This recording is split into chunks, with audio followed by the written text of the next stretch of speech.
Welcome to our guest doctor, Pradeep Singh Chawda, President of Gandhinagar District Principal Association, Vice President of Gujarat Rajya Acharya Sangh, Principal of Shri Anopkun Varba Vidyalay, Varsoda Taluk Mansa, District Gandhinagar. So welcome to When I Was a Student series.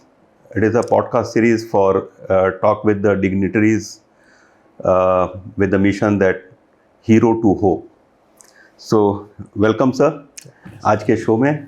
और जैसा कि हम लोग को पता है कि आप एक रिस्पेक्टेड प्रिंसिपल हैं इस समय और साथ में प्रिंसिपल एसोसिएशन के प्रेसिडेंट भी हैं गांधीनगर के, और पूरे गुजरात के प्रिंसिपल एसोसिएशन के वाइस प्रेसिडेंट भी हैं। जी सर। सो आपके इस जो आजकल की दिनचर्या है एज ए प्रिंसिपल, मैं उससे आपको पीछे ले जाना चाहता हूँ। जी सर। जब आप एक विद्यार्थी के रूप में थे, एक स्टूडेंट के रूप में थे, तो उस समय आपकी क्या दिनचर्या थी और क्या बैकग्राउंड था उस समय? आपका फैमिली बैकग्राउंड थोड़ा बताएं, या उस समय के जो सिचुएशन थे जिस तरह आप पढ़ाई किया, जी, तो किस तरह के स्टूडेंट के रूप में आप जाने जाते थे? जी सर, सबसे पहले तो मेरा बॉर्न यहाँ गांधीनगर डिस्ट्रिक्ट में ही हुआ है। अच्छा। वरसोड़ा गांव में जी। लेकिन मेरे पिताजी खेड़ा डिस्ट्रिक्ट के मोदज गांव में प्रिंसिपल थे स्कूल में।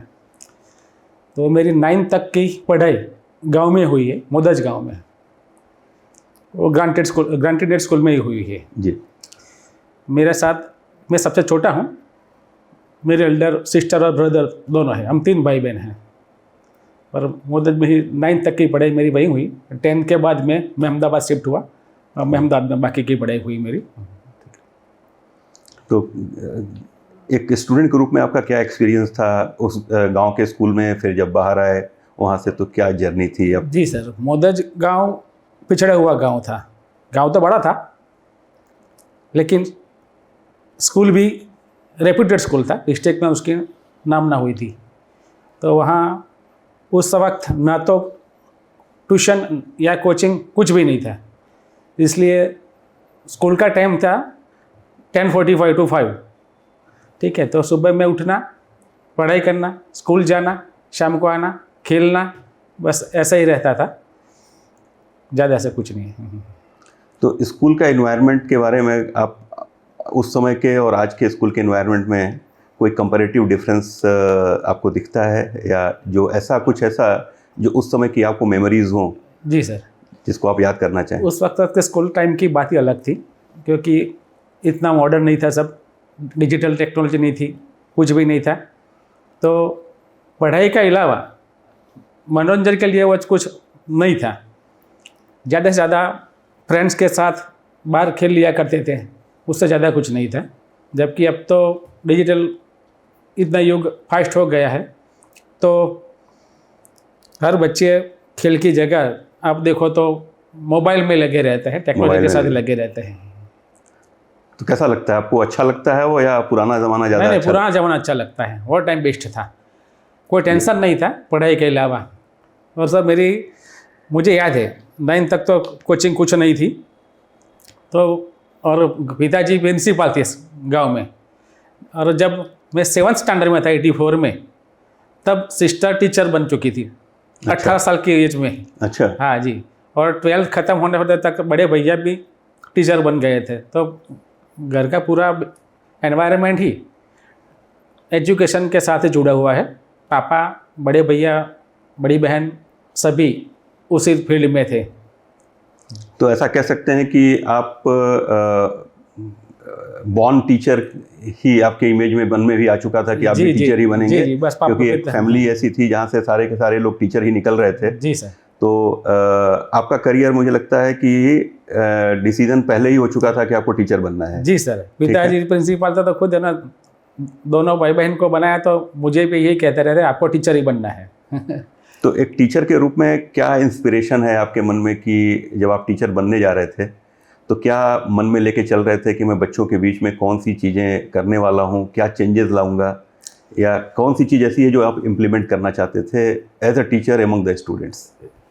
सर, टीचर सिर्फ पढ़ाता नहीं है, उसकी फुल्ली अटैचमेंट है, इमोशनली अटैचमेंट बच्चों के साथ जुड़ी होती है। तो बच्चों, अभी गांव की जो पोजीशन है वहाँ की सिचुएशन जो है और सिटी की सिचुएशन है, दोनों में बहुत ज़्यादा डिफरेंट है। तो गांव में मुझे अच्छा लगता था गांव में काम करना वहाँ, क्योंकि मेरे पास जो बच्चे पढ़ते थे या आसपास रहते थे उनको सब वो फैसिलिटी नहीं मिल रही थी जो मुझे मिल रही थी। जी फैसिलिटी मतलब गाइडेंस, बाकी तो कुछ और था ही नहीं। जी उस वक्त ना तो मोबाइल था, ना टीवी था, कुछ नहीं था।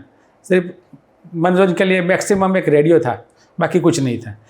तो पढ़ाई के सिलसिला तो नहीं था, तो हमें लगा कि चलो भाई टीचर बन के बच्चों के साथ इमोशनल अटैचमेंट होते हैं तो ज़्यादा मज़ा रहेगा, उनको अच्छी अचीवमेंट करवानी है। ये मेन हुआ तो कुछ काम करते हैं, बच्चों के लिए कुछ करते हैं। तो कोई ऐसा विद्यार्थी हो आपको जो याद रह गया हो कि जिसके लाइफ में आपने कुछ रिमार्केबल चेंज लाया हो, कुछ मोर देन अ टीचर के रूप में? जी सर, मुझे वसोड़ा स्कूल में 24 साल से ज़्यादा हो गए। जी ऐसा तो कई बच्चे आए हैं, लेकिन 3-4 बच्चे ऐसे हैं। सबसे पहले तो मैं 2 बच्चे ऐसा बताना चाहूँगा जी कि एक चंद्र विजय और धर्मेंद्र करके 2 बच्चे थे। दोनों बच्चे टॉपर थे, दोनों 10th में थे। तब मैं टीचर था, प्रिंसिपल नहीं था। दोनों बच्चे 10th की बोर्ड में फेल हो गए। प्रिंसिपल और क्लर्क मुझे मना कर रहे थे, मुझे अच्छा नहीं लगा वो फेल हुए थे, क्योंकि टॉपर बच्चे थे और फेल हुए तो मतलब कुछ गड़बड़ हुई है। जी तो मैंने दोबारा 10th में रीएडमिट किया दोनों को, और उसके बाद अगले साल दोनों बच्चे टॉपर बने। चंद्रा विजय फर्स्ट रैंक पे आया और धर्मेंद्र सेकंड नंबर पे आया। दोनों आज बहुत अच्छी फील्ड में है, और रेवेन्यू तलाटी है और दूसरा पुलिस में है। दोनों बहुत अच्छे, और आज भी मुझे याद करते हैं, मिलने आते हैं। लेकिन आज भी बता रहे थे, सर आप थे तो हमें दोबारा मौका मिला और हम अपने आप को साबित कर पाए। तो एक टीचर से थोड़ा बढ़ करके जब आपने कुछ काम किया उनके लिए, जी सर, तो उनकी लाइफ में भी चेंज आया और आपको भी एक प्राउड या एक मेमोरेबल मोमेंट बन गया आपकी लाइफ का। जी दूसरे 2 भी बच्चे ऐसे हैं। एक तुलसी ठाकुर करके, सब बहुत पुअर बच्चा था जी। और वैसे मैं इंग्लिश, और मेरी भर्ती हुई थी इंग्लिश और स्पोर्ट्स टीचर के रूप में, तो स्पोर्ट्स में बहुत अच्छा था, तो उसको स्टेट लेवल तक लेके गया मैं। वो आज अहमदाबाद में किसी हॉस्पिटल में है, जॉब कर रहा है सिक्योरिटी में कुछ। लेकिन आज भी याद करता रहता है कि आप थे तो मुझे स्टेट लेवल तक लेके गए सर, मुझे मोटिवेट किया। ऐसा भी एक बच्चा दूसरा भी अश्विन करके है, वो अश्विन सर साइंस टीचर है वो आज। जी और चारों सब।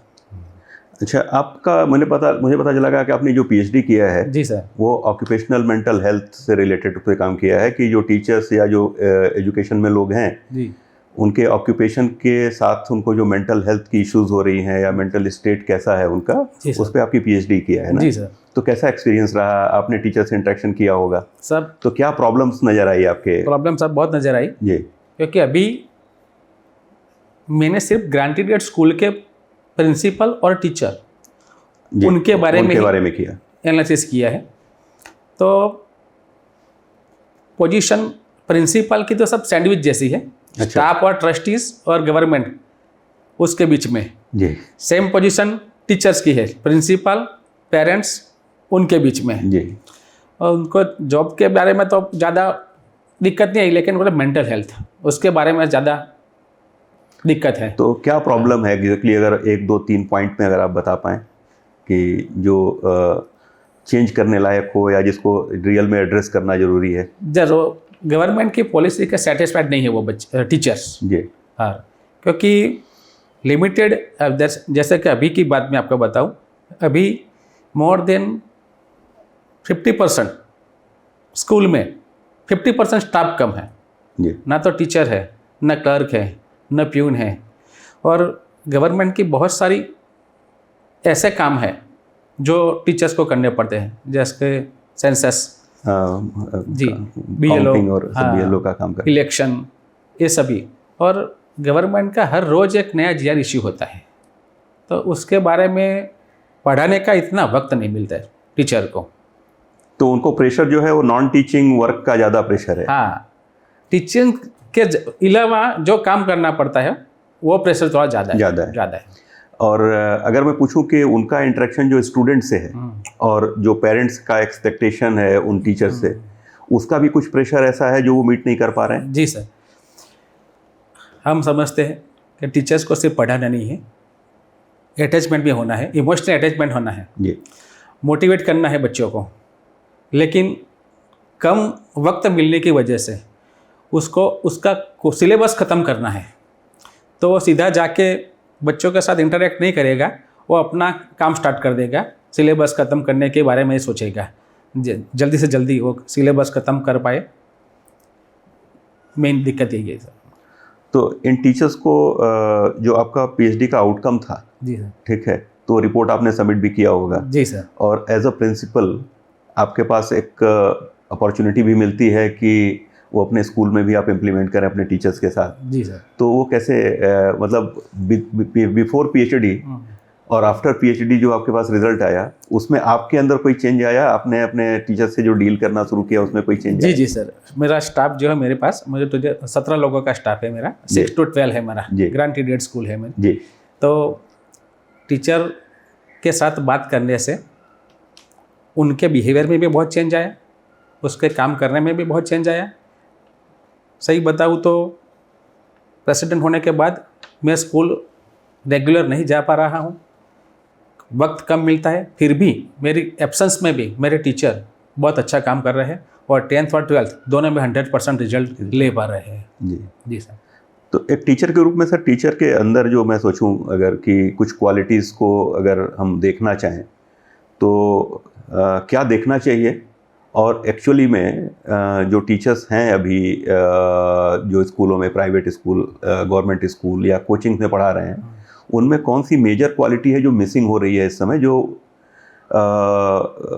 होना चाहिए एक्चुअली एक टीचर के, अच्छे टीचर के रूप में? सर, इमोशनल अटैचमेंट बच्चों के साथ वो कम है आज। तो उसको कैसे ओवरकम किया जाए, किस तरीके से? मतलब बच्चों को तो चाहिए वो चीज़, जी तो वो मिसिंग है बच्चों के प्रति, जी।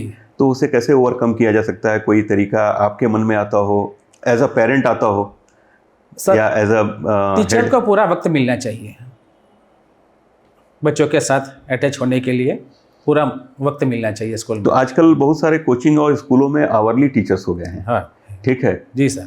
अब उनकी एक्सक्यूज़ ये है कि मुझे ज़्यादा पैसे कमाना है, क्योंकि एक स्कूल उनको अफोर्ड नहीं कर पा रहा है, खासतौर से प्राइवेट और स्कूल्स और कोचिंग्स, ठीक है। तो वो बहुत सारे स्कूलों में जा रहे हैं। जी सर। और मैनेजमेंट कहती है कि टीचर मार्केट में अवेलेबल नहीं है, इसलिए हम आवरली टीचर्स को लेके आ रहे हैं, ठीक है।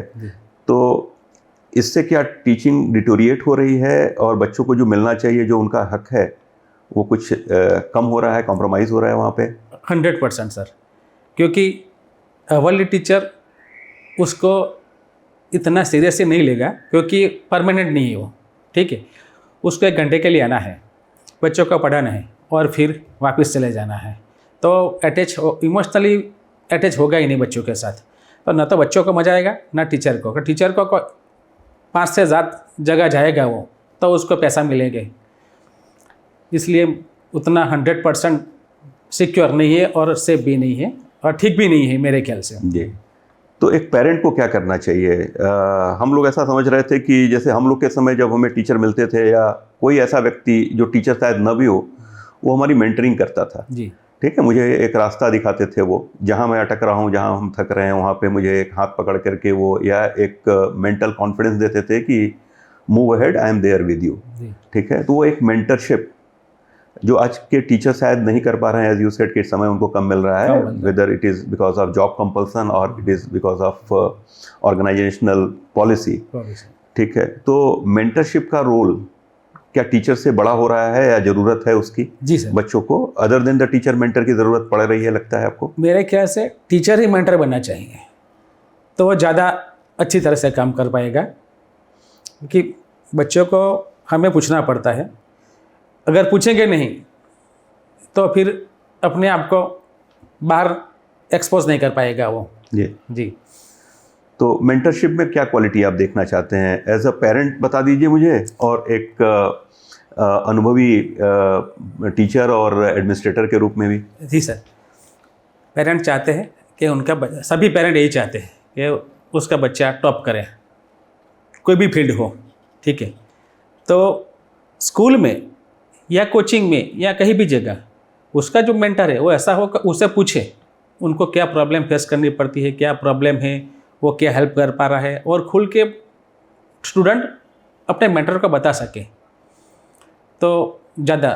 तो मेंटर पहले दोस्त हो जाना चाहिए। हाँ, दोस्त होना चाहिए। ठीक है, केवल टीचर का ही नहीं, उसके पेरेंट का भी। हाँ, दोनों का ही दोस्त होगा तो शायद जनरेशन गैप को भी वो फिल कर पाएगा, और दोनों की बातें एक दूसरों के साथ सामंजस्य बैठा करके वो सिंगल मोटिव के साथ काम करेगा। सही है ना जी सर। टीचर ही मेंटर बन जाए तो सबसे अच्छी बात है।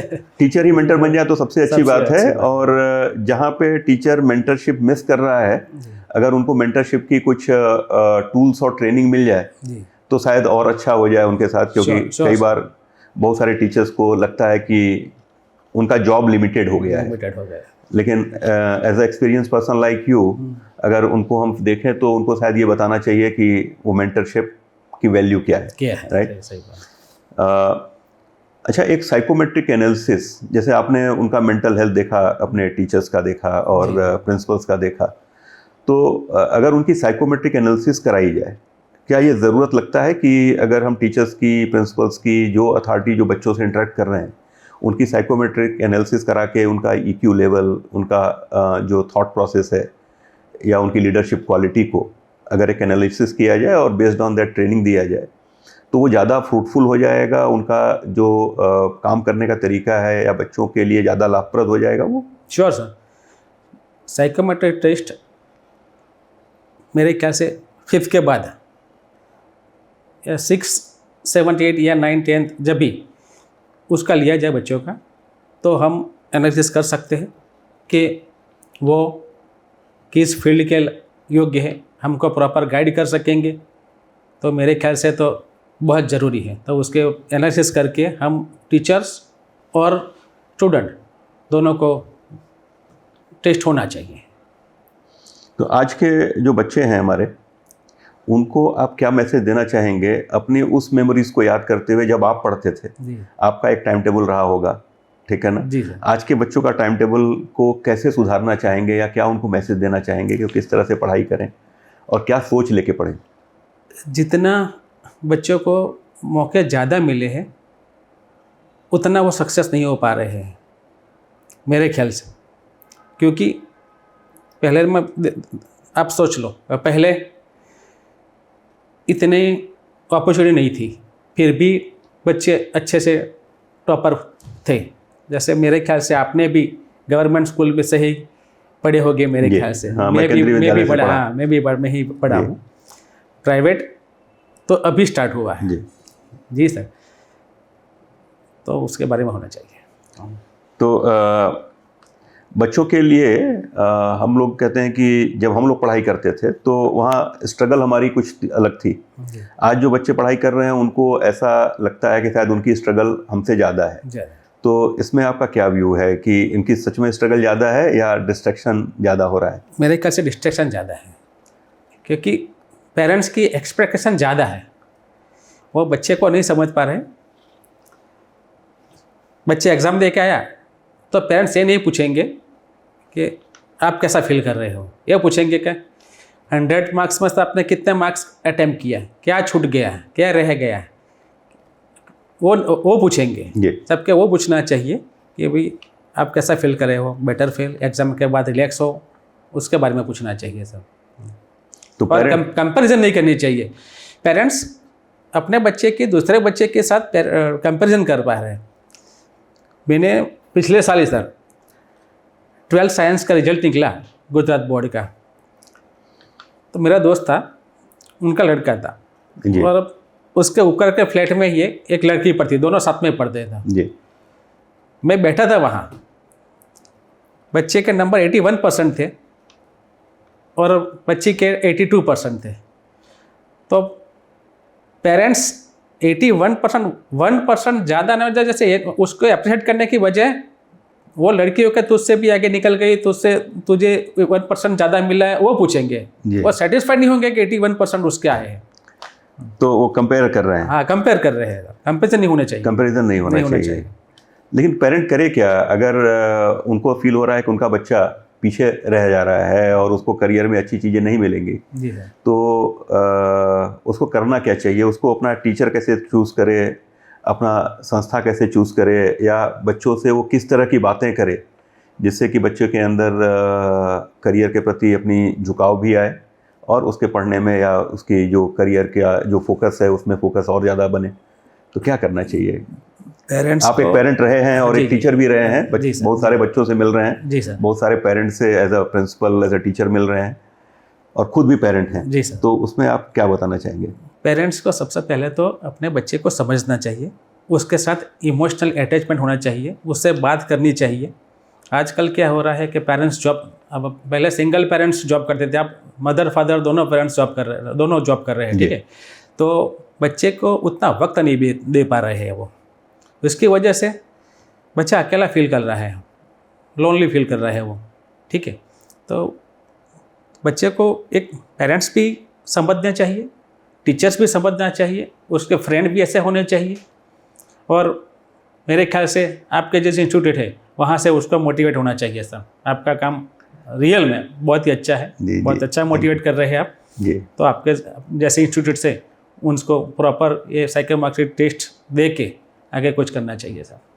अच्छा, अभी एआई बहुत तेज़ी से एजुकेशन में या हर फील्ड में आ रहा है, एजुकेशन में भी आ रहा है, तो बहुत सारे टीचर्स उसको थ्रीट फील कर रहे हैं और कुछ टीचर उसको टूल फील कर रहे हैं, अच्छा फील कर रहे हैं। आपका क्या सोच है और टीचर्स के लिए क्या मैसेज है आपका एआई को लेकर के? नहीं सर, मैं इतना कन्विंस नहीं हुई एआई के साथ जी क्योंकि जैसे आपने सोच लिया कि आपको कोरोना टाइम में ऑनलाइन टीचिंग हुई, जी गांधीनगर के माने जाने वाले सबसे अच्छे स्कूल, उनका रिजल्ट भी नहीं आया कोरोना में।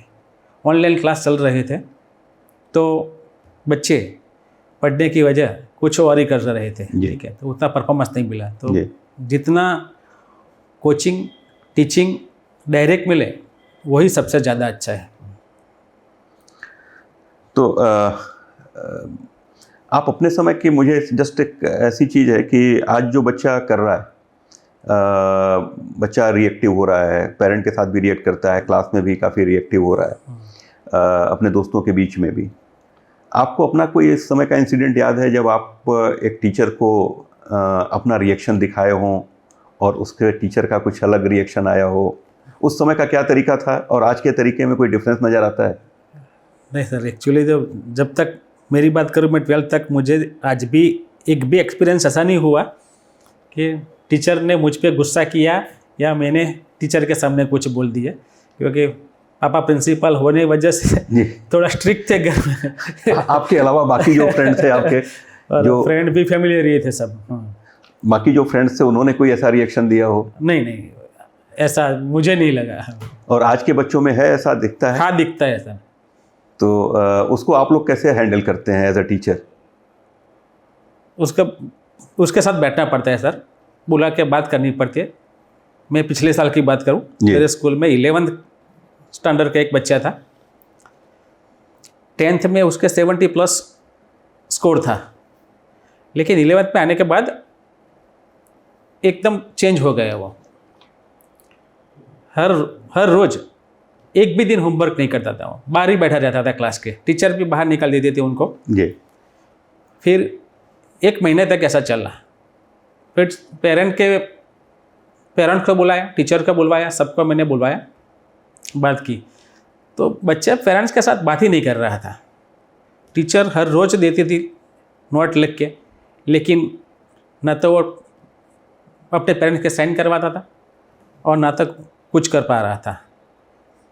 उसकी मम्मी आई, उसके साथ बातचीत हुई, फिर धीरे धीरे से मैंने भी खुद उससे मिलना स्टार्ट किया, पूछना स्टार्ट किया। मम्मी ने भी थोड़ा ध्यान दिया, टीचर ने भी ध्यान दिया, तो उसका परफॉर्मेंस अच्छा हुआ और वो चेंज भी हो गया, काम ठीक से करने लगा। तो इन्हीं सब चीज़ों को देखते हुए हम लोगों ने एक सीरीज़ शुरू किया है जिसमें आप आज बैठे हैं। जी sir. When I was a student, ठीक है। तो जो सक्सेसफुल लोग हैं आज के दिन में, मतलब जो एक स्टूडेंट की जर्नी से गुजर चुके हैं और आज एक अपनी पोजीशन होल्ड कर रहे हैं, उनसे हम लोग बातें कर रहे हैं कि आप अपनी स्टूडेंट टाइम में किस तरह का स्ट्रगल करते थे, किस तरह के चैलेंजेस थे, किस तरह से आपका किस मोटिवेशन से आप आगे बढ़े। क्योंकि आज की जो जनरेशन है, जो हमारी जनरेशन जो इस पोजीशन में है, सक्सेसफुल पोजीशंस में हैं, उनकी भी एक स्ट्रगल रही है। बहुत नीचे से लोग बहुत सारे लोग ऐसे हैं उठ के आगे आए। तो हमारे जो आज के बच्चे हैं जो पढ़ रहे हैं स्कूल में, उनके पास रियल हीरो मिले और अपने आसपास के लाइफ इंसिडेंट से उनको चीज़ें मिलें। तो ये when I was a student ये सीरीज़ शुरू किया गया है कि आपकी जो हीरोइज़्म आज के दिन की है और आपके स्ट्रगल को बच्चों से कनेक्ट करा पाए, तो हीरो टू होप इस मिशन के साथ हम लोगों ने ये शुरू किया है। कैसा लगता है आपको, ये ज़रूरत है आज के समाज की बच्चों के लिए, या क्या व्यू है आपका इस पर? नहीं सर, मैं खुद की अपनी बात करूँ सर, मैं अपने पहले ही बताया कि मैं 7th स्टैंडर्ड में था, तब मेरी बड़ी बहन टीचर थी। तो मेरी बड़ी बहनी है, उन्होंने मुझे बहुत मोटिवेट किया, पापा पे भी मोटिवेट किया, गाइड भी करते रहे। तो उन दोनों का रोल तो मेरे लिए सबसे ज़्यादा है। जी, बच्चों की जो एंजाइटी है, कन्फ्यूज़न है, इस तरह की चीज़ें अचानक बच्चों में ज़्यादा बढ़ गई हैं, ठीक है, तो उनको बच्चे कैसे हैंडल करें, ये मेरा आपसे एक अंतिम सवाल है कि बच्चों को क्या मैसेज देना चाहेंगे कि वो अपनी एंजाइटी को, अपनी प्रेशर को और एक दूसरे के कंपैरिजन को, जो आजकल पेरेंट भी कर रहे हैं, जैसा आपने बताया कि पेरेंट करता है, तो उसको कैसे हैंडल करे वो, क्योंकि ये एक्चुअल प्रॉब्लम तो दिखती है उसके सामने। जी सर, सबसे पहले तो वो फेलियर को अपने मन में डाले, ट्राई करता रहे वो, ठीक है। एक बार सफलता हासिल नहीं हुई तो उसको नज़रअंदाज करके दोबारा उस पर मेहनत करती रहनी चाहिए। वो मेहनत करता रहेगा, फेलियर होता रह जाएगा, तो श्योर अगले वक्त वो अच्छा कर पाएगा सर। राइट। तो हम लोग ये सीरीज़ में ये जानना चाह रहे हैं कि बच्चों के लिए क्या डायरेक्शन होना चाहिए, किस तरह से जो पहले लोगों ने स्ट्रगल करके आज सक्सेस लाई है अपने जीवन में, और उस तरह से आपको भी एक अपॉर्चुनिटी मिले और उन लाइव इंसिडेंट से आप एग्जांपल लेते हुए अपने को और मैच्योर बनाएं, क्योंकि प्रॉब्लम्स तो आएगी, प्रॉब्लम सबके पास आएगी, उसको कैसे हैंडल करते हैं वही आपको हीरो बनाएगी। ठीक है। So thank you very much for your valuable time you have given. मुझे लगता है ये मैसेज बच्चों में को मेरा एक रिक्वेस्ट है सर कि आप कोऑपरेट करें अपने कम से कम गांधीनगर डिस्ट्रिक्ट के लिए भी कि साइकोमेट्रिक टेस्ट हर स्कूल में हो, पॉसिबल ही हो तो सर, तो और उसका एनालिसिस करके आप जितना हो सके टीचर्स का एक मीटिंग करवाते हम मैनेज करवाएंगे और बच्चों को भी गाइड कर पाएंगे सर। हाँ, हम लोग इसी मिशन पे हैं कि हर बच्चे को अपना राइट करियर चूज करने का मौका मिले। क्योंकि हो क्या रहा है, बच्चे पीयर ग्रुप से या फिर जो उनके पेरेंट्स हैं, जितनी इन्फॉर्मेशन उनके पास है उसी से अपना करियर डिसाइड कर रहे हैं। लेकिन उनके अंदर जो पोटेंशियल है और ग्लोबल जो फ्यूज़न हो रहा है उसमें डिफरेंट करियर्स आ रहे हैं जो एज अ पेरेंट बहुत सारे लोग अवेयर नहीं हैं। तो उसकी गाइडेंस, राइट गाइडेंस ले पाएँ वो, तो उनका हमने पहला स्टेप लगाया कि करियर काउंसलिंग के पहले उनको हम एक साइकोमेट्रिक टेस्ट करा दें। साइकोमेट्रिक टेस्ट से उनकी हिडन पोटेंशियल और ये सब चीज़ें पता चलेंगी। देयर आफ्टर उनको हम लोग राइट गाइडेंस दे पाएँ with global information and global exposure के साथ। सो जो बच्चा राइट करियर चूज कर लिया एक बार ना, तो उसे कभी थकान नहीं होगी और फियर ऑफ फेल्योर उसकी कम इसलिए होती है कि वो एंजॉय करने लगता है अपनी पढ़ाई को, और या जो भी चैलेंजेस आते हैं।